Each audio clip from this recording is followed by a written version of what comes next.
এই গরমের দিনে টক ঝাল ভর্তা খেতে কিন্তু আমাদের সবারই ভালো লাগে। আর আজকে আমাদের আদিবাসীদের পছন্দের একটা খাবার পেঁপে লাক্সু আপনাদের সবার সাথে শেয়ার করছি। লাক্সু কথাটির অর্থ হচ্ছে ভর্তা। রিকু ভাইয়া, সবাইকে নমস্কার। আমার ভিডিওটা শেষ পর্যন্ত দেখার পর কেমন লেগেছে অবশ্যই সবাই কমেন্ট করে জানাবেন।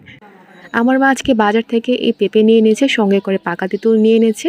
এই গরমের দিনে টক ঝাল লাক্সু খেতে কিন্তু আমাদের খুব ভালো লাগে। লাক্সু কথাটির অর্থ হচ্ছে ভর্তা। আমরা আমাদের মামরা ভাষায় প্রত্যেকটি ভর্তাকে লাক্সু বলে থাকি। প্রথমে আমি পেঁপেটাকে কেটে পেঁপের চামড়াগুলো ফেলে দিয়ে দিচ্ছি।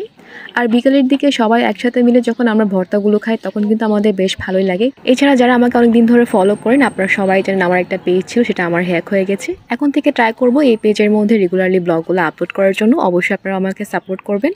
এরপর আমি পেঁপেগুলোকে পাতলা করে কেটে নিয়ে নিচ্ছি। বেশি মোটা করে কাটলে কিন্তু এতটা বেশি মজা লাগে না, যার জন্য প্রত্যেকটা কেটে রাখা পেঁপেগুলো আমি খুব পাতলা করে কেটে নিচ্ছি। পাতলা করে সব পেঁপেগুলো কাটার পরে এখন আমি পেঁপেটা ভালো করে ধুয়ে নিচ্ছি। অনেকে কিন্তু আবার পেঁপে এবং লবণটা মাখিয়ে নিয়ে জল দিয়ে ভালো করে ধুয়ে ফেলে। এই প্রসেসে করলে যেটা হয়, পেঁপেটা খুব বেশি নরম হয়ে যায়, যেটা আমার একদমই পছন্দ না, যার জন্য আমি একেবারে ডিরেক্ট জল দিয়ে ধুয়ে ফেলছি। পেঁপেটা আমি জল দিয়ে ভালো করে ধুয়ে ফেলেছি। এখন আমি শুকনো মরিচগুলো বাটবো। এটা হচ্ছে হামানদিস্তার মতো দেখতে, যেটাকে আমাদের মার ভাষায় কিন্তু আমরা জুরুং বলে থাকি। প্রথমে আমি এই লাল টকটকে শুকনো মরিচগুলো বাটবো। এই লাক্সুগুলোতে যেহেতু অনেক ঝাল করে হলে বেশ মজা লাগে, যার জন্য আমি মরিচের পরিমাণটা একটু বেশি করে দিয়ে দিচ্ছি। তারপর আমি পরিমাণ মতো লবণ দিয়ে দিচ্ছি। এখন শুকনো মরিচটা আমি ভালো করে বেটে নিয়ে নিচ্ছি। এরপর এই পাকা তেঁতুলগুলো বেটে রাখা শুকনো মরিচের মধ্যে এখন দিয়ে দিব একে একে। তারপর একসঙ্গে আবার আমি আবার বেটে নিয়ে নিব। আর আমাদের মেয়েদের পাকা তেঁতুল খেতে কিন্তু এমনি খুব ভালো লাগে। আমার তো খুব ভালো লাগে এই পাকা তেঁতুলগুলো খেতে। আর এই লাক্সুগুলো একটু টক একটু ঝাল হলে কিন্তু বেশ মজা লাগে, যার জন্য আমি এখানে টকটাও তেঁতুলটা একটু বেশি পরিমাণে দিয়ে দিচ্ছি। তেঁতুলগুলো সব দেওয়ার পরে আবার একসঙ্গে বেটে নিয়ে নিচ্ছি। তেঁতুলগুলোকে আমি এমন করে বেটে নিয়ে নিচ্ছি যাতে এখানে মরিচ যেটা আমি বেটে নিয়েছি সেটা যেন ঢুকে যায় মতো।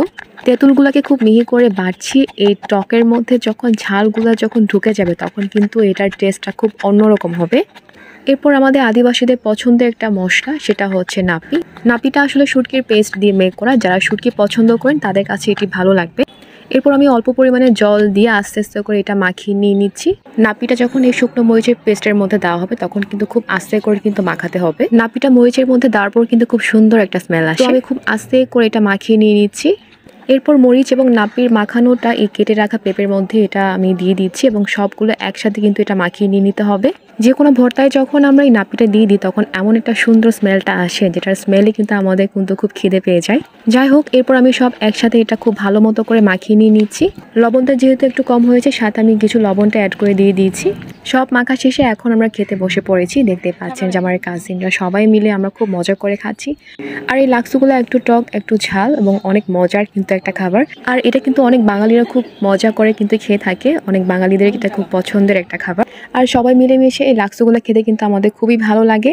সো ভিউয়ার্স, এই ছিল আমার আজকের ভিডিও। আপনাদের কাছে কেমন লেগেছে, ভালো খারাপ যেটাই লাগুক অবশ্যই আপনারা কমেন্ট করে জানাবেন। Thanks for watching this video. By everyone.